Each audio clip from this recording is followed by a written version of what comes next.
Hello friends, welcome to gaps classes. Thank so much आप लोगों ने ज्वाइन करा। हमारा टाइम 6:50 का है, तो अभी हमारे पास टाइम है। आज इसके अंदर हमें क्या देखना है, इस वीडियो में हम क्या डिस्कस करेंगे लाइव सेशन में, computer science informatics practices class 12th के हम असाइनमेंट्स के क्वेश्चन करेंगे। ठीक है, तो अभी और स्टूडेंट्स भी ज्वाइन कर ले, फिर स्टार्ट करते हैं।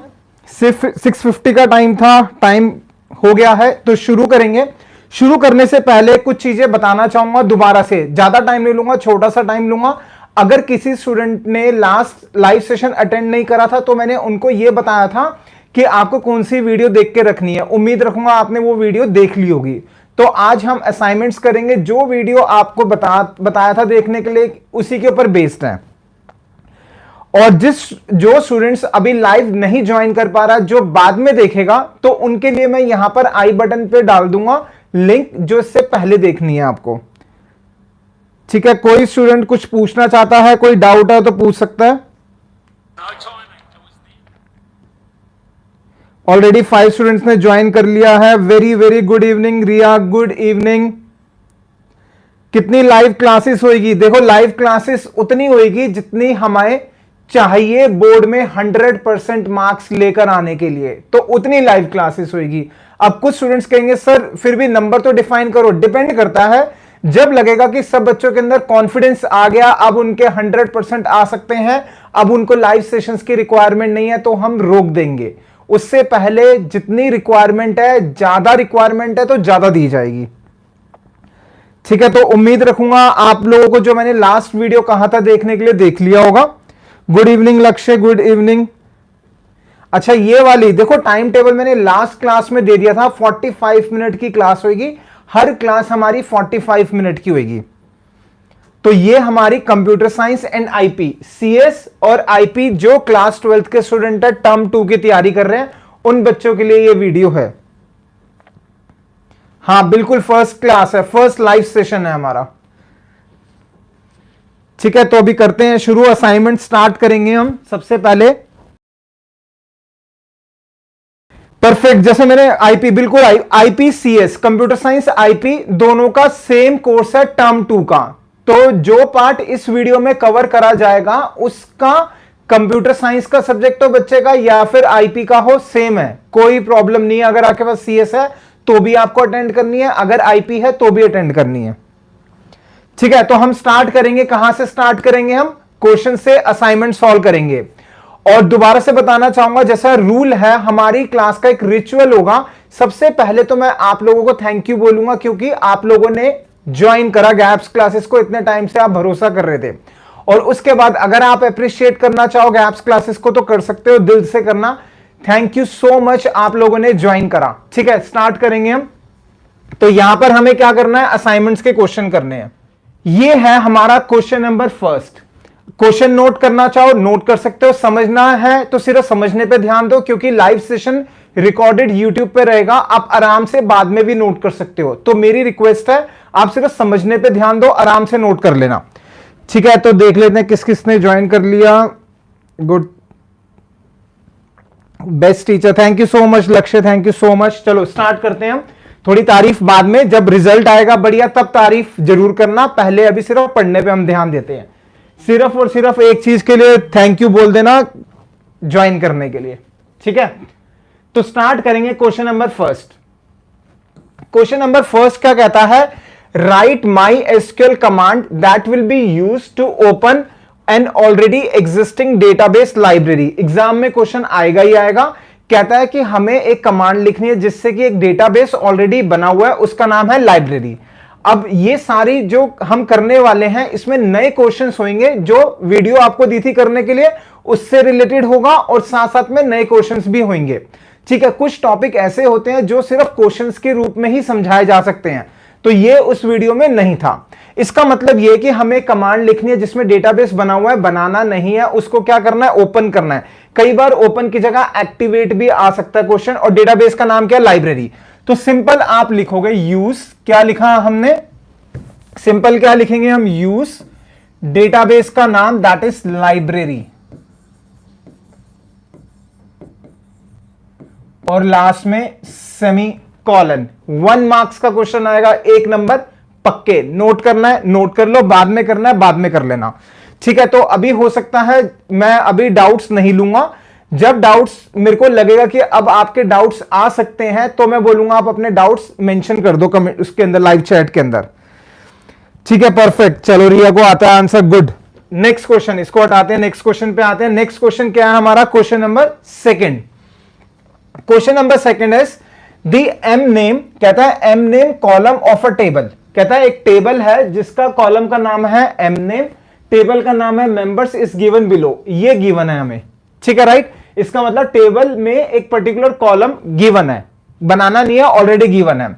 उसके बाद फर्स्ट पार्ट है based on the information find the output of the following queries, कहता है इन क्वेरीज का आउटपुट निकालना है। दो पार्ट होंगे, अभी फर्स्ट है लिखा हुआ है select M name from members where M name like percentage V. तो आप लोग टाइम लो, अपने नोटबुक में सॉल्व करो, फिर हम डिस्कस करेंगे। लाइव चैट में जिसने मेंशन करना है मेंशन कर सकता है, हम डिस्कस कर लेंगे। उसके बाद देखते हैं कितने स्टूडेंट्स को आता है इसका आंसर।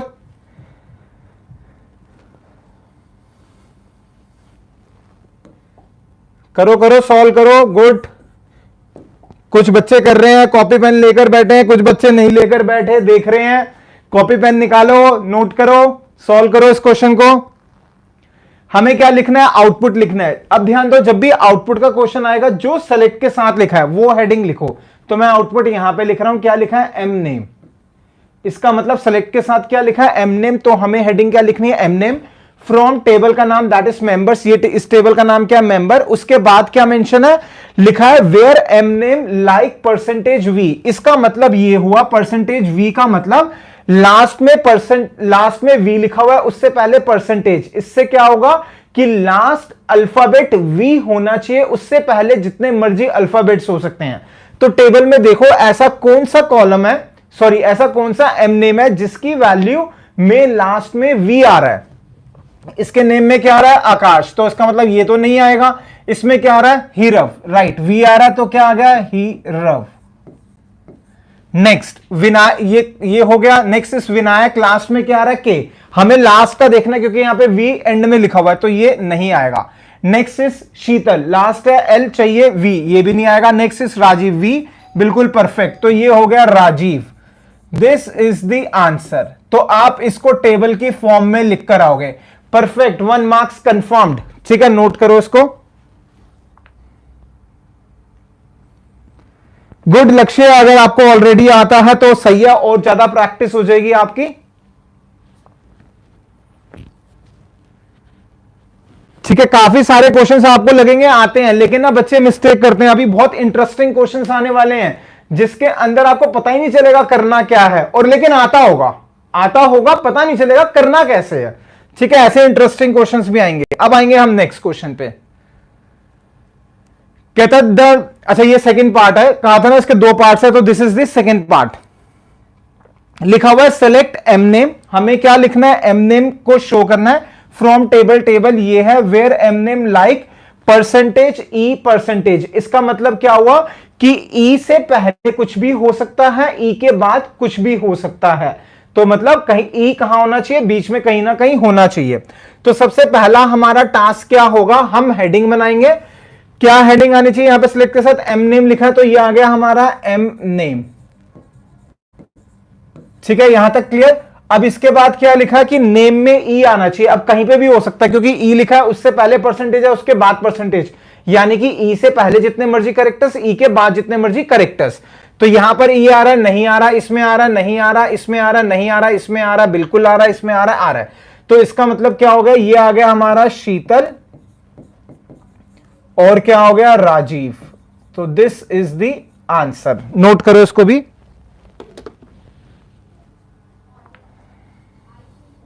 Good, excellent.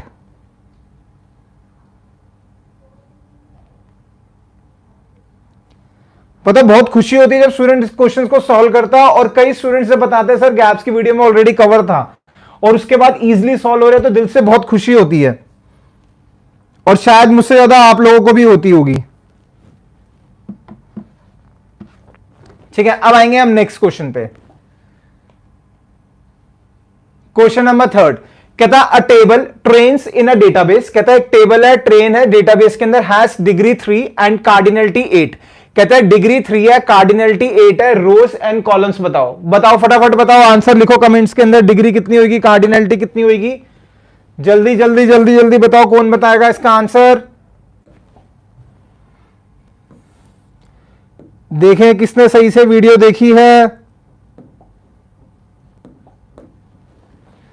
ठीक है, कौन बताएगा डिग्री क्या होता है और कार्डिनलिटी क्या होता है।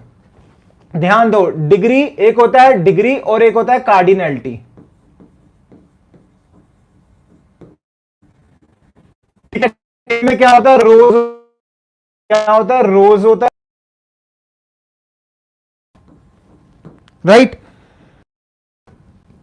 अब ध्यान देना यहां पर, ये ध्यान देना दोनों वर्ड के अंदर ना आर भी आना चाहिए, सी भी आना चाहिए। याद कराने का तरीका बता रहा हूं, बच्चे गलती कहां पे करते हैं, कहां पे समझ नहीं आता। डिग्री और कार्डिनलिटी दोनों के अंदर, ये रो और कॉलम है ना, रो आर से कॉलम सी से, तो दोनों डेफिनेशन के अंदर आर भी आना चाहिए, सी भी आना चाहिए। डिग्री में आर आ रहा है, बिल्कुल आ रहा है, कार्डिनलिटी में आर आ रहा है, आ रहा है, तो यानी आर तो आ गया। अब बात करते हैं कॉलम्स। कॉलम किससे स्टार्ट हो रहा है, सी से। क्या डिग्री में सी आ रहा है, नहीं आ रहा है, यहां पर आ रहा है, आ रहा है। तो इसका मतलब मैंने क्या कहा, दोनों वर्ड्स के अंदर आर और सी होना चाहिए। इसमें कौन सा मिसिंग है, सी, तो क्या देंगे, डिग्री क्या है, total number of columns. Total number of columns को हम क्या कहेंगे, डिग्री। एग्जाम में डेफिनेशन भी आ सकती है। और कार्डिनलिटी क्या होता है, total number of rose, total number of rose, right. अधिकतर बच्चे पेपर में गलत कर कर आते हैं, लेकिन आपने मिस्टेक नहीं करनी, नहीं करनी, नहीं करनी। क्यों, क्योंकि गैप्स में पढ़ रहे हो, बार बार बोल बोल के आपके दिमाग में आंसर छप जाना चाहिए कि हाँ सर ने बताया था, क्वेश्चन आते ही सॉल्व होना चाहिए, कंफ्यूजन नहीं। कैसे कंफ्यूजन नहीं होगी, मैंने क्या कहा, दोनों वर्ड में डिग्री में और कार्डिनलिटी में रोज का आर होता है, कॉलम का सी होता है। आर और सी होना चाहिए।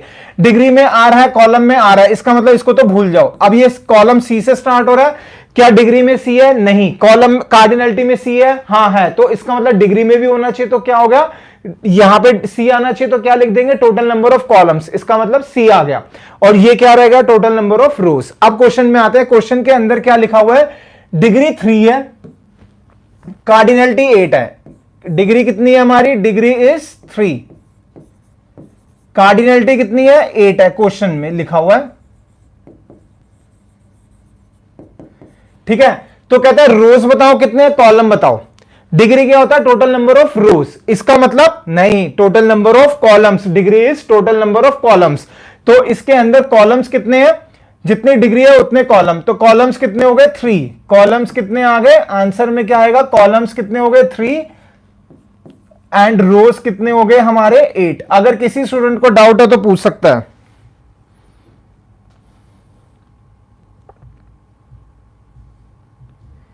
किसी को डाउट तो बिल्कुल पूछ सकता है स्टूडेंट, कोई डाउट नहीं है। चलो परफेक्ट, तो क्या हो गया, कॉलम हो गए 3, रोज कितने हो गए, 8 हो गए। ठीक है, next question.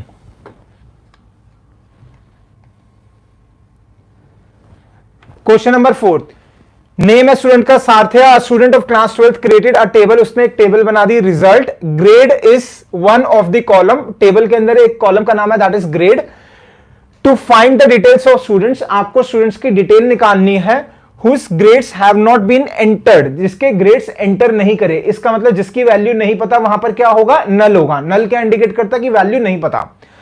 He wrote the following my SQL query which did not give the desired result. कहता है उसने ये कमांड लिखी लेकिन उसका आंसर नहीं आया, क्या गलती है, उसकी हेल्प करो उसको ठीक करने में। क्या लिखा हुआ है उसके अंदर, क्या करना है, help Sarthya to run the query by removing the errors from the query and write the correct one. Correct query लिखनी है, तो फटाफट सॉल्व करो, बताओ क्या आंसर होना चाहिए, क्या कहां पर गलती कर रखी है इसने।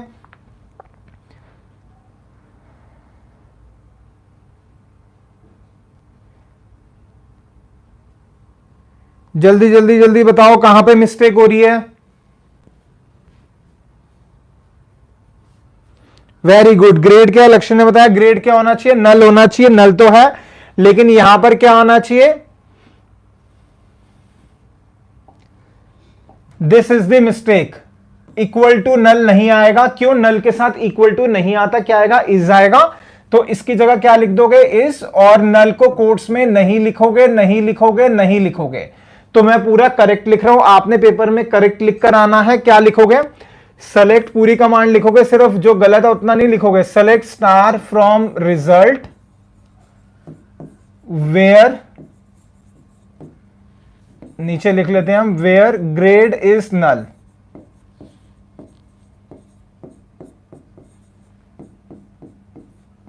ठीक है, this is the answer.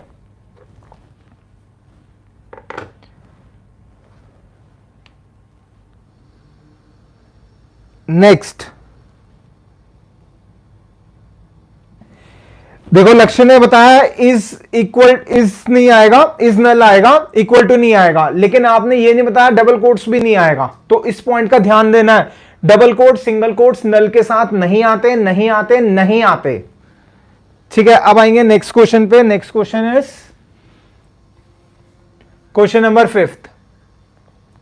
What is the purpose of drop table command in MySQL? How is it different from delete command? कहता है कि drop command का क्या पर्पस होता है और delete से क्या चेंज है, मतलब delete और drop में एक तरह से क्या डिफरेंस है। बताओ, कौन बताएगा, जल्दी मेंशन करो, फटाफट फटाफट मेंशन करो कमेंट्स के अंदर।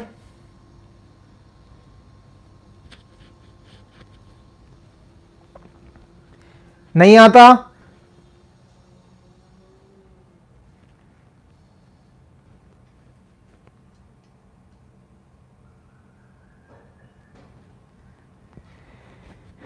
SI कोड नहीं लगेगा, सिंगल कोट्स नहीं लगेगा, बिल्कुल नहीं लगेगा। नल के साथ कोई कोट्स नहीं लगता, सिंगल डबल कुछ नहीं लगता। ठीक है, अब इसका बताओ, फटाफट बताओ इसमें क्या है। डिलीट ड्रॉप में क्या है डिफरेंस? लिखा हुआ है what is the purpose of drop table command. कहता है ड्रॉप टेबल कमांड का क्या पर्पस होता है। ड्रॉप, अगर हम कोई भी कमांड यूज करते हैं, ड्रॉप फॉर एग्जांपल अगर हमने ड्रॉप यूज करा, ड्रॉप क्या करेगा, पूरे टेबल को हटा देगा। पूरे टेबल को हटाने का मतलब टेबल की कॉलम्स को भी हटा देगा, उसके अंदर की वैल्यूज को भी हटा देगा। कौन? Drop table. साथ में लिखा हुआ है डिफरेंट कैसे है डिलीट से। डिलीट कमांड सिर्फ और सिर्फ अंदर की वैल्यूज को हटाएगा, अंदर की वैल्यूज को हटाएगा। किसको नहीं हटाएगा? कॉलम्स को नहीं हटाएगा। यानी कि अगर आप ड्रॉप टेबल कमांड यूज करते हो तो उस केस के अंदर आपका टेबल का डेटा और साथ में उसका स्ट्रक्चर्स यानी कि कॉलम पूरा हट जाएगा। लेकिन डिलीट यूज करेंगे तो सिर्फ और सिर्फ क्या हटेगा? अंदर की वैल्यूज, स्ट्रक्चर डेटाबेस में रहेगा। तो आप क्या लिख कर आओगे?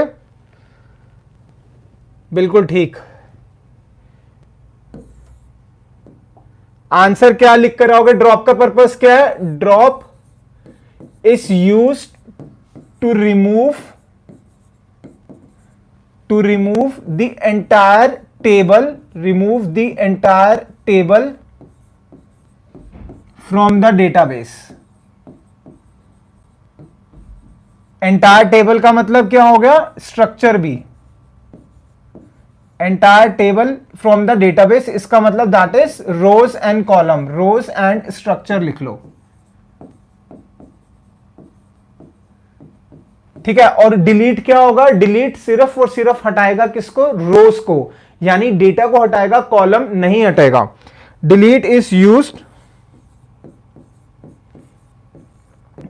Used to remove rows from the table. सिर्फ रोज हटाएगा, structure will remain in the database, structure will remain in the database.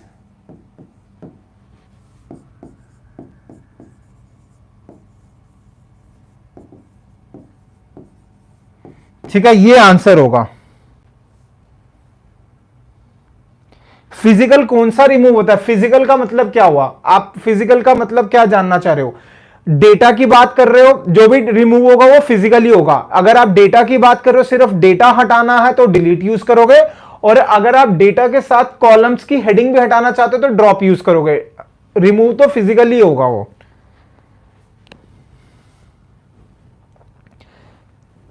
ठीक है, यहां तक clear. Next question, question number 6। अब इसके अंदर ध्यान देना, ऐसे ही एग्जाम में क्वेश्चन आएगा। इसमें लिखा हुआ है कंसीडर द टेबल रिजल्ट। इस टेबल को आप कंसीडर करोगे और साथ में क्या लिखोगे, माई सीक्वल कमांड लिखनी है फर्स्ट से लेकर फोर्थ तक, यानी कि आपके फर्स्ट से लेकर फोर्थ पार्ट में आपको एसक्यूएल की कमांड लिखनी है, राइट कमांड। और उसके बाद आउटपुट लिखना है फिफ्थ से लेकर सेवंथ, यानी कि लास्ट के 3 पार्ट में आउटपुट लिखना है। ठीक है, इस टेबल का यूज करेंगे। अभी मैं दोबारा जब फर्स्ट पार्ट से स्टार्ट करूंगा टेबल दोबारा आएगा, नहीं भी लिखा कोई प्रॉब्लम नहीं है। ठीक है, ये है हमारा फर्स्ट पार्ट। क्या लिखा हुआ क्वेश्चन के अंदर, क्वेश्चन के अंदर मेंशन है हमें क्या करना है, to list the names of those students. List मतलब शो कर दो, to list the name of those students who have obtained division as first, जिसकी डिवीजन फर्स्ट है उसकी इंफॉर्मेशन शो करो in ascending order of name. यानी कि आपको क्या शो करना है, नेम शो करना है। कहां से शो करना है, टेबल से उन स्टूडेंट्स की जिसका डिवीजन क्या है, दैट इज फर्स्ट है। लेकिन जो डेटा आएगा वो असेंडिंग ऑर्डर में आना चाहिए, किसके बेसिस पे, नेम के बेसिस पे। तो पहले हम असेंडिंग ऑर्डर वाला पार्ट थोड़ा सा इग्नोर करेंगे, इतना पार्ट। ठीक है, पहले हम इतने पार्ट को सॉल्व करेंगे। लिस्ट द नेम्स ऑफ दो स्टूडेंट, तो क्या लिखा, सेलेक्ट। ठीक है, टेबल के अंदर कॉलम का नाम क्या, नेम, तो लिखा सेलेक्ट नेम फ्रॉम टेबल का नाम दैट इज रिजल्ट, राइट। उसके बाद किसका करना है, जिसका डिवीजन फर्स्ट है, तो लिखा वेयर डिवीजन किसके अंदर है, कौन से कॉलम में, ये कॉलम है डिवीजन, तो लिखा where division is equal to first. First को सिंगल कोट्स में लिखोगे, सिंगल कोट्स में या डबल कोट्स में लिख सकते हो। ठीक है, यहां पे मैंने गलती से सेमीकोलन लगा दिया। यहां तक हो गया। अब हमें यह पार्ट सॉल्व करना है इन असेंडिंग ऑर्डर ऑफ नेम, यानी कि जिसका नेम हमें शो करनी है, जिसकी इंफॉर्मेशन असेंडिंग ऑर्डर में करना है। असेंडिंग मतलब अल्फाबेटिकली होता है, तो आप क्या लिखोगे, ऑर्डर बाय। जब भी असेंडिंग या डिसेंडिंग होगा तो ऑर्डर बाय किसके बेसिस पे, नेम के बेसिस पे। तो ये लिख दिया हमने नेम। असेंडिंग है तो बस यहीं तक लिखोगे, लिखना चाहो तो ASC लिख सकते हो, अगर डिसेंडिंग होगा तो DESC, लेकिन असेंडिंग के लिए मेंशन नहीं करते, नोट कर लो इसको। टेबल क्लियर नहीं है ये आपको, कॉलम का नाम बता देता हूं। कॉलम का नाम है नेम, जिससे कंफ्यूजन ना हो, और डिवीजन। इसके अंदर फर्स्ट सेकंड थर्ड लिखा हुआ है। रिया, आपको भी टेबल क्लियर नहीं हो रही है?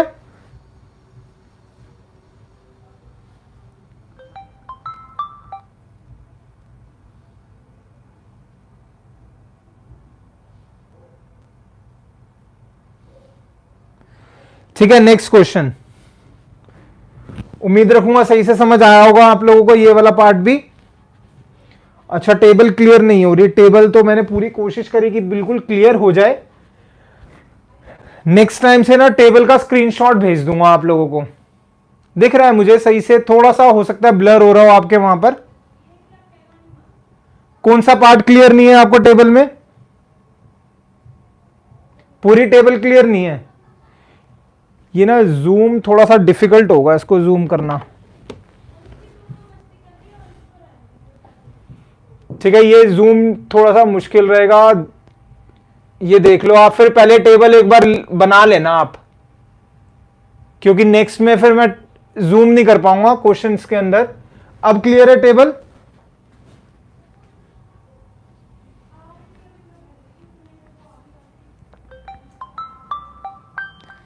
अब चेक करो, अब टेबल क्लियर है? ओके। अब ये थोड़ा सा वहां पे लाइट की फ्लिकरिंग हो रही होगी, इस चक्कर में ना थोड़ा कम करा था हमने।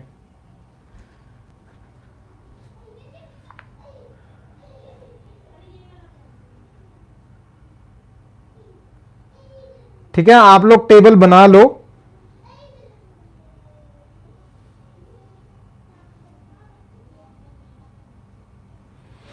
अब टेबल आपने बना ली तो मैं इसको थोड़ा सा बंद कर रहा हूं, क्योंकि वो फ्लिकर कर रहा होगा।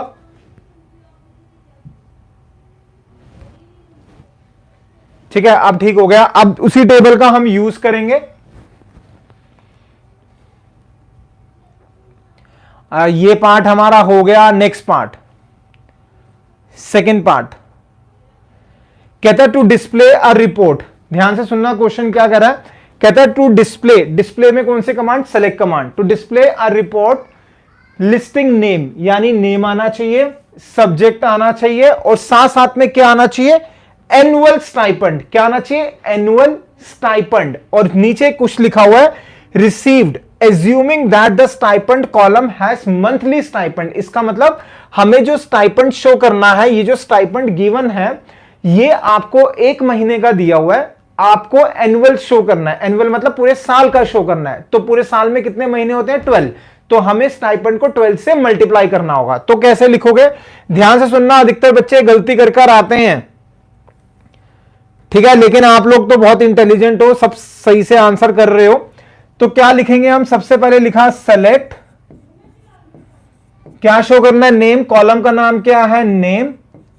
फिर क्या शो करना है, सब्जेक्ट, सब्जेक्ट लिखा, सब्जेक्ट, साथ में क्या करना है, एनुअल स्टाइपेंड। और स्टाइपेंड कितना दिया हुआ है, एक महीने का। तो आप क्या करोगे, स्टाइपेंड इंटू 12, क्या करा, स्टाइपेंड के साथ इंटू 12 कर दिया। तो ये क्या कर देगा, स्टाइपेंड के साथ 12 को मल्टीप्लाई करोगे तो पूरे साल का निकालेगा। उसके बाद स्पेस देके डबल कोट्स में या एज लिख के लिख देना एनुअल स्टाइपेंड। हो सकता है आपको वहां पे क्लियर नहीं हो रहा, तो मैं नेक्स्ट लाइन में लिख देता हूं, ठीक है, कंफ्यूज नहीं होना। नेक्स्ट सेम लाइन में लिखना, बट स्पेस नहीं है तो मैं नेक्स्ट में लिख रहा हूं, that is annual stipend, annual stipend, ठीक है। और कोई कंडीशन है, नहीं है, तो लिखा फ्रॉम टेबल का नाम। Now this is the answer, note कर सकते हो आप।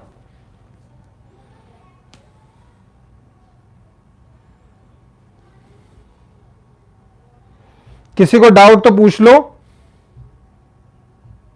हाँ, लक्ष्य टेबल में एक महीने का दिया हुआ है, 1 मंथ का गिवन है, लिखा हुआ ना, that the stipend column has monthly stipend. अब आएंगे हम नेक्स्ट पार्ट पे, थर्ड पार्ट।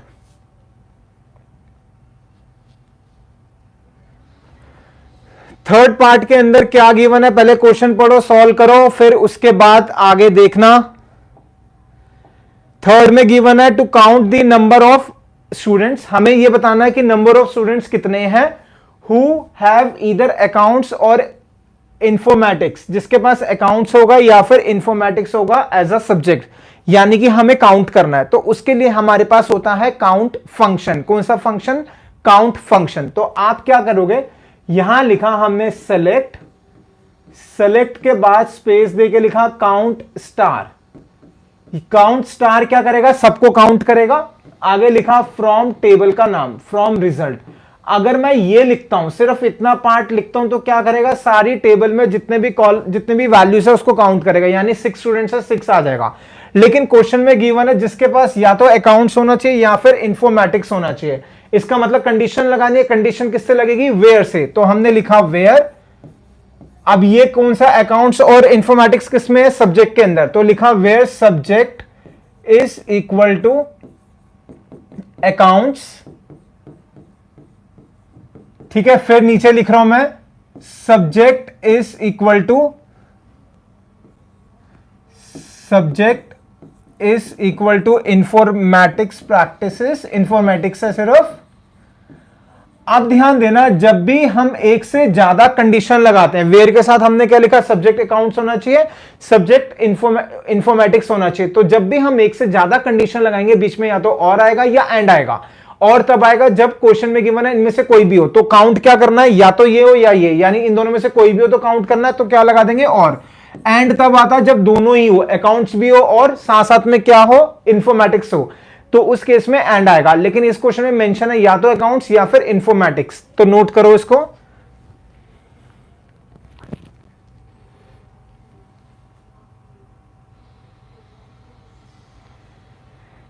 रिया सेकंड पार्ट में अभी एक्सप्लेन कर दूंगा, एक बार थोड़ा सा कंप्लीट कर ले। या तो हम नहीं, जिसने लिखा हुआ है इज लिखा हुआ है गलत है।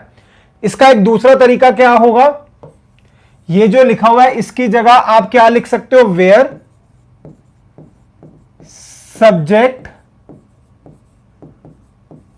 इन इन क्या लिखोगे? In bracket start accounts comma informatics, accounts comma informatics. अगर आप और नहीं लगाना चाहते, बार बार सब्जेक्ट नहीं लिखना चाहते, तो क्या लिखो? वेयर सब्जेक्ट एक बार लिखो इन, और जितनी भी वैल्यूज हैं उसको कॉमा करके लिख दो, और लास्ट में सेमी कॉलन।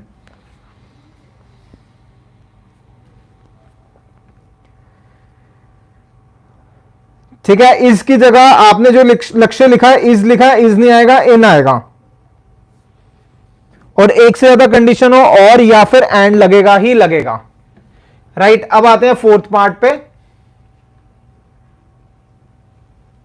इसके अंदर क्या करना है? कमांड लिखनी है, वेरी इजी। कहता है टू इंसर्ट अ रो, यानी कि रो यानी वैल्यूज डाल दो, टेबल का नाम है रिजल्ट, ये सारी वैल्यूज है। तो क्या लिखेंगे हम? इंसर्ट करना है रो। जब रो को इंसर्ट करने के लिए कौन सी कमांड होती है? Insert command. कौन सी कमांड? Insert command. तो हम क्या लिखेंगे? यहां लिखा इंसर्ट इनटू टेबल का नाम दैट इज रिजल्ट। अब यहां ध्यान देना, आप पहले चेक करो कि कॉलम्स कितने हैं। 1 2 3 4 5 6, क्या 6 वैल्यूज हैं? 1 2 3 4 5 6, हाँ बिल्कुल 6 वैल्यूज हैं। तो क्या लिखा? इंसर्ट इनटू टेबल का नाम वैल्यूज ब्रैकेट स्टार्ट, ये सारी वैल्यूज लिख दो एज इट इज। तो लिखा 6 कॉमा मोहन कॉमा 500, फिर इंग्लिश 73 सेकेंड।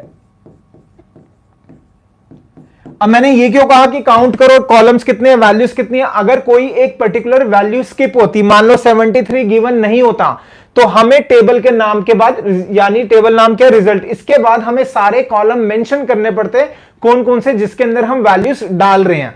तो ये हम जो मैंने अभी आपको बताया अभी रिक्वायर्ड नहीं है, सिर्फ ये समझो कि अगर सारी वैल्यूज गिवन है और जितने कॉलम्स हैं तो आप ये लिख दोगे चलेगा, लेकिन अगर कोई वैल्यू स्किप होगी तो क्या करना होगा वो हम आगे के असाइनमेंट्स में कवर करेंगे। ठीक है, नोट करो इसको।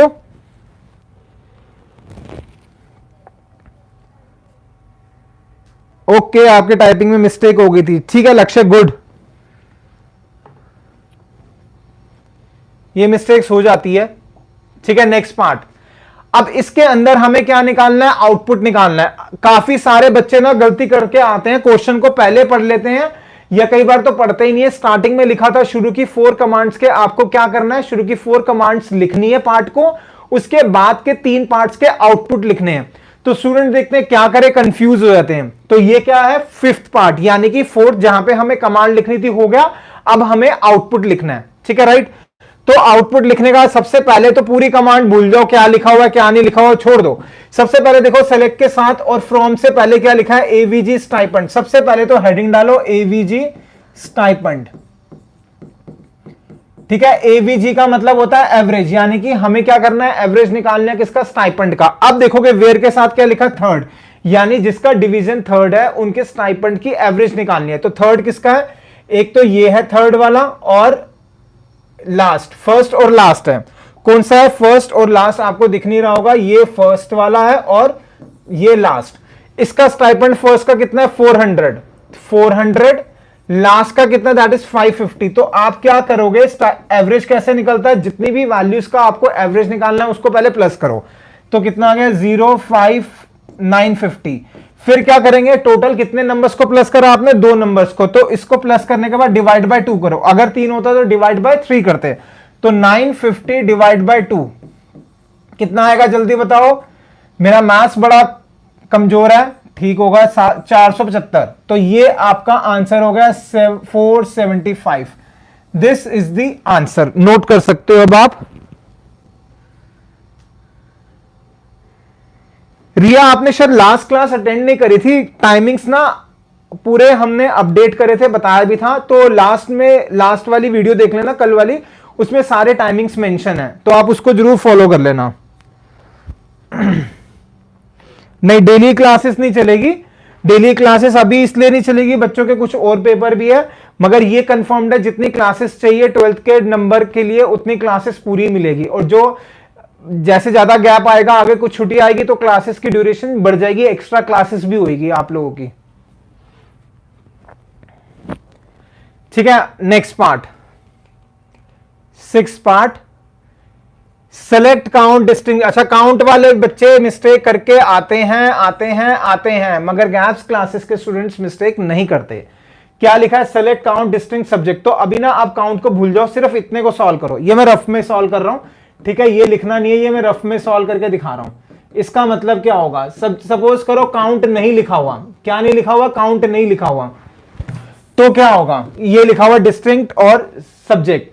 तो आप क्या करोगे? देखोगे सब्जेक्ट कौन कौन से है। पहला कौन सा है? इंग्लिश, तो यहां लिख दोगे इंग्लिश, ठीक है। नेक्स्ट कौन सा है? मैथमेटिक्स, यहां लिख दोगे मैथमेटिक्स।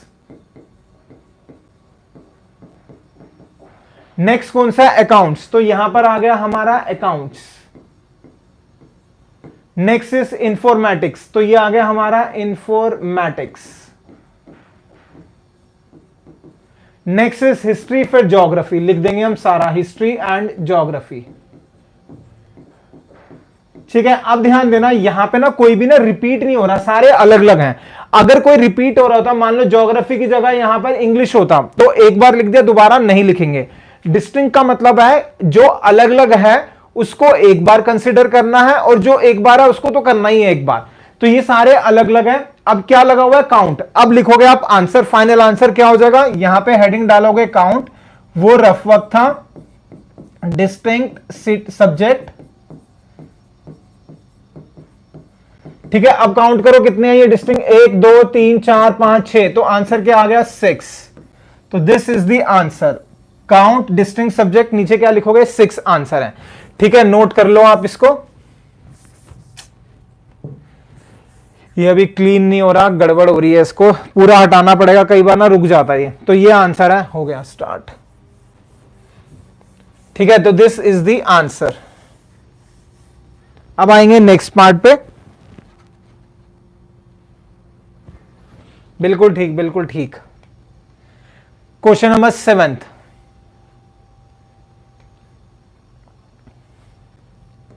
अब ये हमारा 7th है, आउटपुट का लास्ट क्वेश्चन है।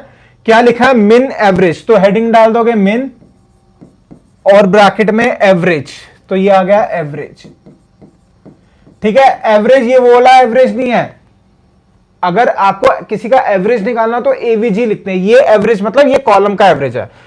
कहता है जिसका सब्जेक्ट इंग्लिश है, इंग्लिश कौन कौन सा है? एक ही सब्जेक्ट है, उसका क्या करो? मिनिमम निकालो एवरेज में से। एक ही है तो इसका मतलब मिनिमम भी यही होगा। दिस इज द आंसर 38, ठीक है। बहुत सिंपल क्वेश्चन है, बहुत इजी।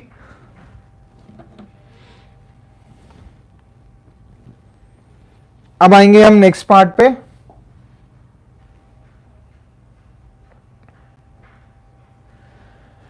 इसके अंदर क्या करना है? हमें टेबल क्रिएट करनी है। क्वेश्चन नंबर 7 में कहता है एसक्यूएल कमांड लिखो जिसमें हमें क्या करना है? टेबल क्रिएट करनी है।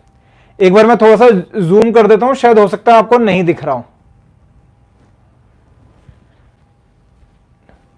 ठीक है। ये जूम करती है ना, फ्लिकरिंग स्टार्ट हो जाती है इसके अंदर। चलो मैं आंसर लिखूंगा तो आपको क्लियर हो जाएगा वैसे ही।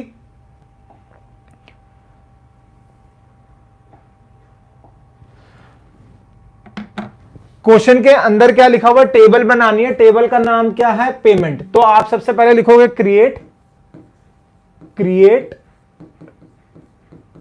टेबल। टेबल का नाम क्या है? Payment, bracket start. क्या होना चाहिए? Field name. ये क्या है? हमारे सारे फील्ड के नाम। ये डेटा टाइप साइज कंस्ट्रेंट, तो पहले सारे फील्ड के नेम लिख देंगे कुछ ऐसे ही, loan underscore number. Next line में लिखा, अभी कोई कॉमा वोमा नहीं लगाया, payment underscore number. Next is payment underscore date, and the last one is payment underscore amount.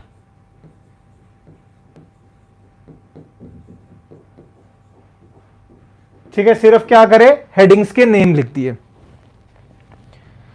अब इसके बाद क्या करेंगे हम? Data type. पहले का इंटीजर, varchar डेट इंटीजर, तो this is integer. Next is varchar,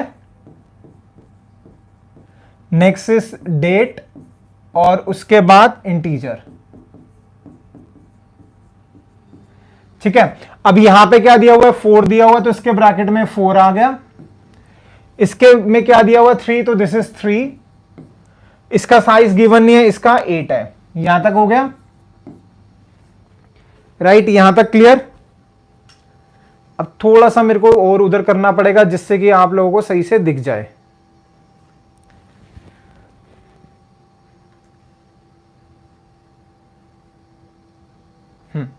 अब क्या लिखा हुआ है, हमें प्राइमरी की बनाना है, किसको, लोन अंडरस्कोर नंबर को। तो आप इसके बाद स्पेस देके लिखोगे प्राइमरी की। थोड़ा सा स्पेस कम रह गया मेरे पास, तो प्राइमरी की लिखा है, समझ जाना, कॉमा। नेक्स्ट में कुछ नहीं है, कंस्ट्रेंट छोड़ देंगे, कुछ कंस्ट्रेंट नहीं है, छोड़ देंगे। यहां पे क्या लिखा है लास्ट में, नॉट नल, तो जो लास्ट वाला है यहां लिख दिया नॉट नल, नॉट नल। अब ध्यान देना, जो मिस्टेक स्टूडेंट करता ही करता है, वेरी वेरी इंपॉर्टेंट है। यहां क्या लिखा, प्राइमरी स्पेस की, और ये कॉमा लास्ट के अंदर, जो हर कॉलम के बाद हमने कॉमा लगाया, ये कॉमा लगाया, कॉमा कॉमा, लास्ट में कॉमा नहीं आएगा, ब्रैकेट बंद और semi colon. So this is the answer. अब आप इसको नोट कर सकते हो। ठीक है, ये हो गया हमारा फाइनल आंसर।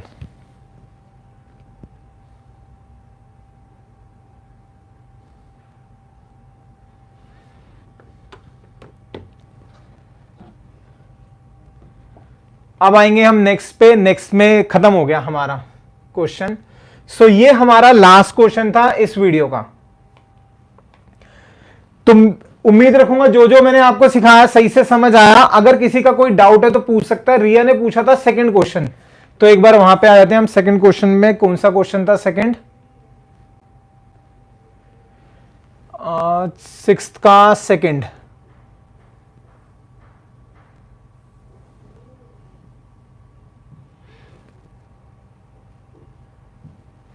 ये क्वेश्चन था आपने जो पूछा था।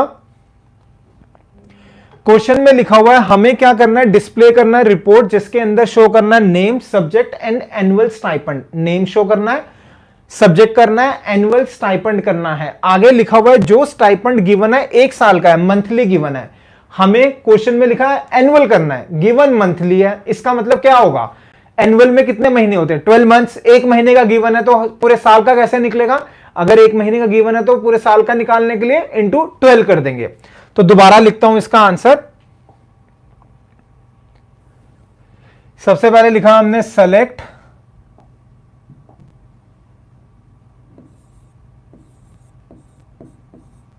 नेम है तो लिखा नेम, सब्जेक्ट है तो लिखा सब्जेक्ट, एनुअल स्टाइपेंड है तो क्या करा, कॉमा। स्टाइपेंड लिख दूंगा तो क्या करेगा, 1 महीने का दिखाएगा। हमें एनुअल करना है तो क्या कर देंगे, मल्टीप्लाई बाय 12। इससे क्या निकला, एनुअल स्टाइपेंड। तो स्पेस देके या फिर एज लिख के लिख दो आप एनुअल स्टाइपेंड। तो मैंने स्पेस देके लिखा एनुअल स्टाइपेंड फ्रॉम टेबल का नाम।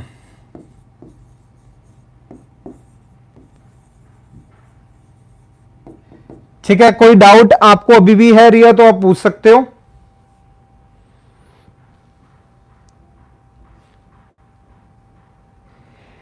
मिस्टर फ्रैक्शन, आपने ना अभी शायद ज्वाइन करा है। जो हम कर रहे हैं कंप्यूटर साइंस का टर्म 2 के हिसाब से कर रहे हैं, तो ये वीडियो टर्म 2 के हिसाब से ही है, अकॉर्डिंगली उसी के चल रही है।